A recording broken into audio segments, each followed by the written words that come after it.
Ngayon, re-renovate natin ito. Ayan, sira.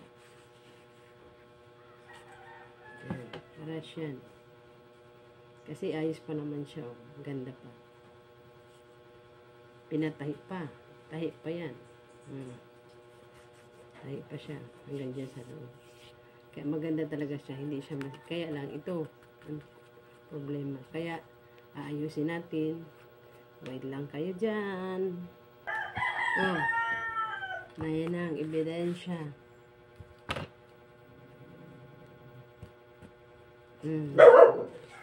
Nabago ka na. Parang ganito. Ito ganito.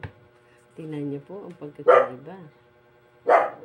Ang ganda na niya. Alam niyo po ba kung ano ito? Tela po yan. Yung pong tela. Ito, tela lang po yan. Ginupit-upit ko siya para itapal sa ganito. Magkapares po yan. Oh. Yan po ang ebidensya na kahit patapon na, pwede pa nating resolbahan at gawa ng paraan para maging maganda. Kita niyo po ang pagkakaiba.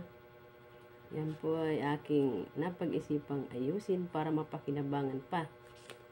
Kaya tingnan niyo na po. Ganda.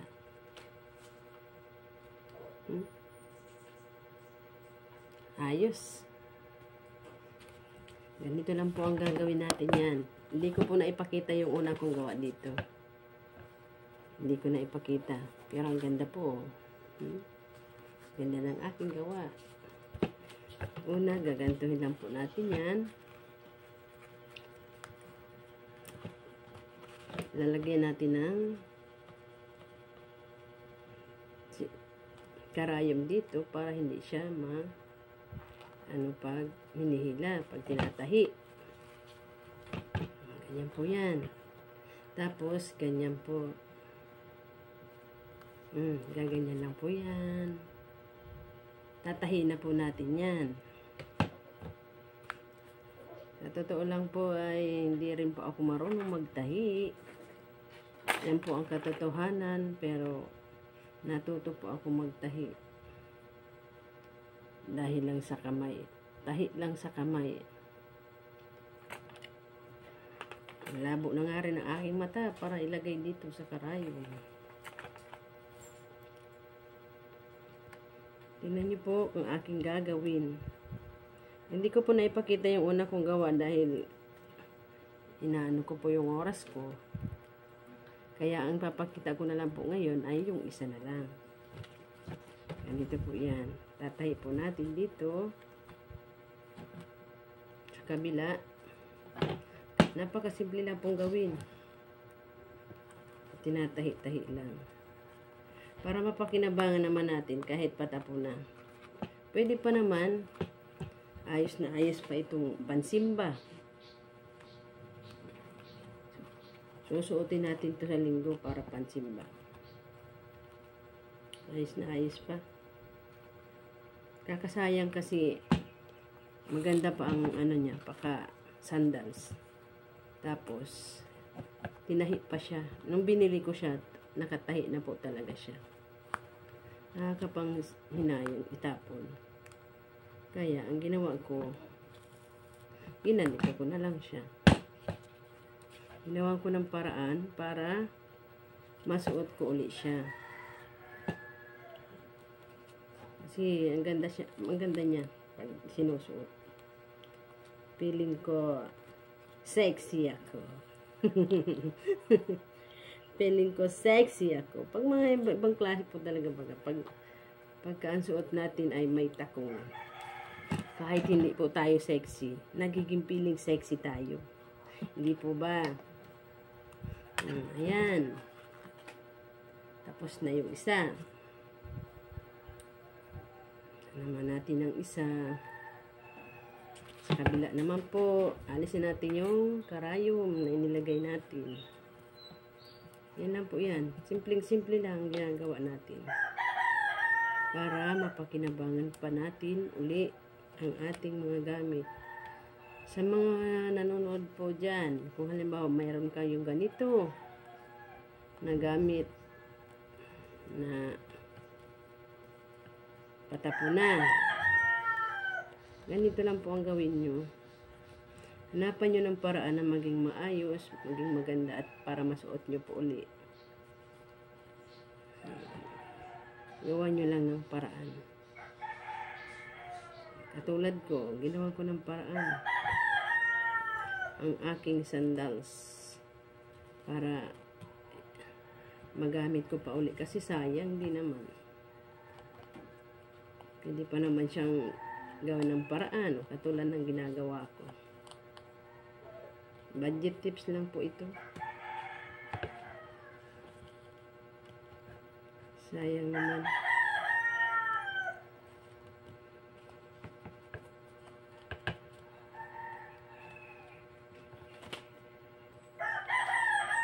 Ayan na mga kaibigan. Tapos ko na rin. Tatahian lang natin dito sa taas. Para hindi siya magpara galaw-galaw pag ginagamit.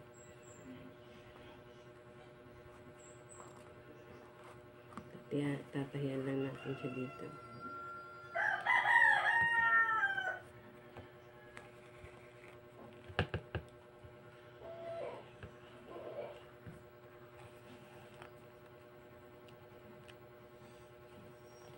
Hindi naman siya masyadong kita pag tinatahian ng ganito. Kasi ano siya, maitim.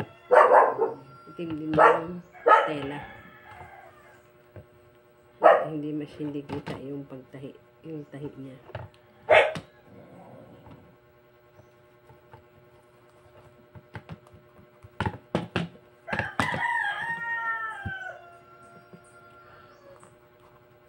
Para matibay lalo. May tahi. Para kitang matibay lalo siya.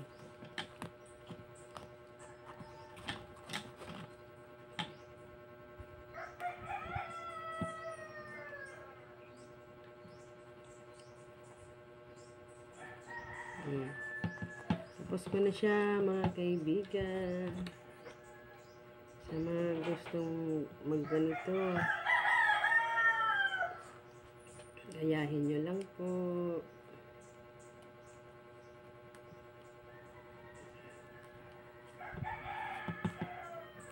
Yung mga may sapatos dyan o kaya sandals, may ganito. Ganito lang po ang gawin nyo. Ayos na. Oh, diba?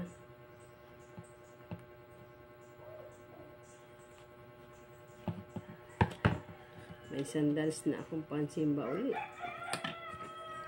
Oh, diba? Ayos. Ang buto-buto. Oh. Ayos na. Subukan natin. Diba? Galing ng aking kaisipan. Huwag nating suotin.